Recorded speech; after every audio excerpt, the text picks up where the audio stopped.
right, everyone good to go?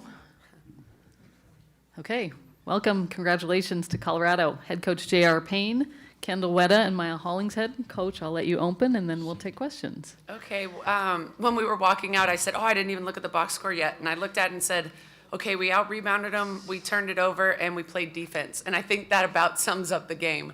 I'm proud of our team for how we played, how we battled. We were up, we were down, we came back up, came back down. Definitely a defensive effort from both teams, as we knew it would be. And in the end, I think we just handled our business. You know, we talk about everything's a business trip and everyone has a job to do, and we were able to do that tonight. In the back row here, and then second row. So, Coach, your team, the first 15 minutes, you committed 8 turnovers and you shot under 25% from the field before you went on that run to take the lead at the end of the half. What was the conversation and the adjustment towards the end of the half that allowed you to make that switch? Stop turning the ball over. That was, we try to be really black and white with our team. We try to be really blunt. We try not to live in the gray areas. So I don't remember saying that, but I'm sure we did. We just really wanted to prioritize making good decisions, keeping it simple.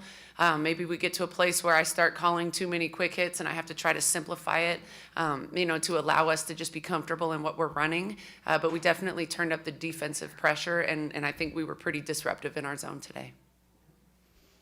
Second row here. This is for either of the players, but that run, 10-0 run by Arizona where you guys just struggle to get the ball in bounds. For me, it reminded me of Oregon last week, the end of regulation. What was that like, you guys going through that, and were you guys able to kind of regroup after that? Because it seemed like that might have been the turning point for Arizona. I think that was the key. We talked about how we've been in this situation before, and we needed to learn from the previous games and just slow it down. Coach Jay talked about not catching it in the deep corner to set ourselves up to be trapped, and we reiterated that in the huddles and timeouts. And I think once we figured that out and we just kind of simplified it and not have everyone in the backcourt and kind of push a few people in the front court, eliminated a few more defenders, allowed us to have more room and just clear out and just get the ball up the floor.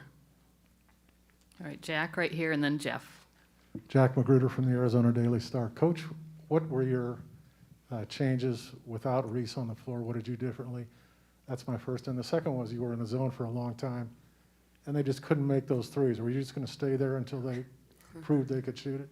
Yeah, our zone defense is not really a defense that forces you to shoot threes. We try to pressure the ball in our zone and be disruptive as much as we can. They just ended up taking a lot of threes. That wasn't necessarily our game plan. That was just sort of what they ended up choosing to do offensively. Reese is a really great player, one of the best players in this conference, but there was no real adjustment on our behalf, I would say, offensively or defensively, as it relates, because, they take Kate Reese out and they add somebody else in that is also really good because they're a very deep team. So there wasn't any real adjustment on that. We just knew that we had to be the aggressor offensively and defensively, and I think we did that. Jeff? Jeff Metcalf, Pac-12 Hotline. When they did what they did with their pressure defense and whatnot, it's hard to kind of regroup and maintain your poise and come out of that. Can you talk just about the fact that your team was able to do that? Because sometimes Arizona does that to people and they don't recover. And then Right. The other thing is, you might have heard Charlie Turner-Thorne's retiring today, the announcements today, and I know you've always had a lot of respect for her. If you could just comment on that, I'd appreciate it. Yeah, wow, I hadn't heard that yet. I'm sorry, what was the first question? Yeah, handling their pressure with poise. As Brian just talked about, we have actually very recently been in the same situation. What you described happened in Tucson to us this year. We were up pretty big, and their pressure was so disruptive that we turned the ball over, and we were not able to recover from that. So we've been in that situation. I didn't really even have to do a lot. I think our team and our veterans, including these two, were able to communicate the changes that needed to be made, and they were able to lean back on what happened last week, and we just came together and made better decisions. Like Mya said, our spacing was better and things like that. As it relates to Charlie Turner-Thorne, congratulations to Charlie on an incredible career. She's been a trendsetter for so many of us women in this business. She's always someone that we've looked up to. She's had tremendous success. as on the court and in the classroom and in their community, and she will definitely be missed. Thank you. We'll go here and then over to this side. Spencer Gustafson, Cronkite News. This is a neutral site game. What's it like for you guys as a team coming in? And I don't know if you noticed, but it was pretty overwhelmingly towards the Arizona side. What's it like coming into a neutral environment and feeling like it's an away game? I can speak to this. I actually, at the beginning of the game, was sitting there looking at all the different colors in the crowd, and I was like, this is kind of cool. But we obviously went to Arizona this year and played there, and this gym was nothing like that because they had way more fans at the Arizona gym. So yes, it's a little bit intimidating, but at the end of the day, we just know that we have to get what we need to do done and handle our business. Kindyll, you guys, twice tonight, a couple of Arizona runs that you guys stop and go on your own run. You guys have really been good at doing that this year. What is it about this team you're able to stop runs from really getting, other than in Tucson, of getting really out of hand? Yeah, it's kind of the same thing that we've been talking about this entire day, but just our defense. That's something that we all take immense pride in, and we know that if they hit a three, we need to get a stop. We call a timeout and we say we need to get a stop, score stop. And so that's something that we all know as a team, that we can't relax on defense because that's what's going to keep us in all the games. Okay, we'll take a question here, or you want to finish? Yes. I just have another one for, if I could. Go real for quick. it, and then we'll come to you, Matt. For JR and Mya, just going to the semifinals. For Mya as a senior to be, going to the semifinals of this tournament, can you talk about what that means? And then JR, first time in 8 years this team's going there. So what's that like for you? For me, it definitely feels good.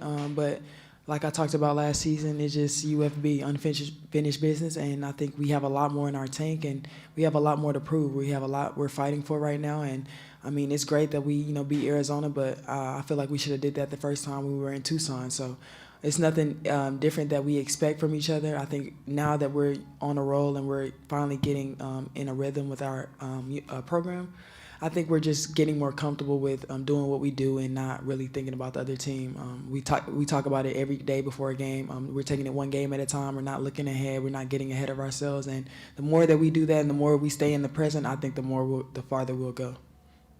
Yeah, Mya and I have been together so long now that we're going to have the same answer. Yeah. We very much stay in the moment, no matter what is on the horizon or what potentially is on the horizon. Our team does a great job of just locking into the job at hand. Today, the job at hand was Arizona, and that was our sole focus. But we're very proud and excited to be where we are. I would say we expected it, but we don't even think that long term. I think we expect to be excellent every single day. We hold each other to that standard. Our players hold each other to that standard. And so we have been excellent, and we find ourselves here. We're just, happy to be here. Yeah. Okay, we'll take a final question here in the back. Coach, can you talk a little bit about Frida Foreman? She had 8 points, but hit the big three that was the game sealer. Not someone that gets talked about a lot on this team, but today, really in that moment stepped up for you guys when you needed it. Yeah, Frida is someone that we all trust to take a big shot and knock it down. She comes from a family of basketball players. Her entire family has played. She grew up with a ball in her hands. She's comfortable and confident with a game on the line, and man, it was a very big shot. And I would say that all of us expected that shot to go in as soon as it left her hand. Okay. I think All we'll right, close thanks, on that. guys. Thank you, Colorado. Appreciate it. Thank you.